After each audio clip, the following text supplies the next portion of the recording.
Hey there guys, what is up? In this video, we are going to show you how to get a client to sign an invoice in Bookipi. Now, once you are here on the website and you've signed in, click on dashboard on the upper right corner like so. It's the blue button. Once you're in your dashboard, now sometimes it takes a couple of seconds, there we go, to load up.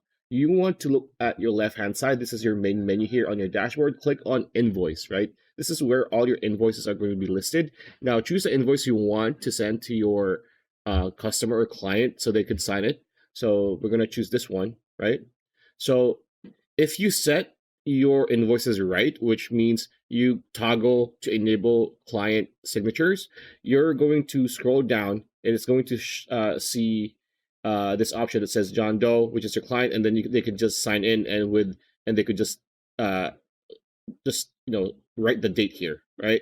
So this is what you're going to see. So sometimes people disregard this toggle. So how do we fix this, right? If you don't see this, you want to look to scroll up again and look at the three dots. Beside it says edit, right? So click edit, and you're going to be back to that screen where you start, setting up your invoice, right? So here, by default, signature on the right-hand side is going to be like this. It's going to be disabled. It's not toggled on. To be able to have your customer sign, you want to click this so that you're going to have add my signature and request customer to sign. So this is the important part, right? So once this is done, click update.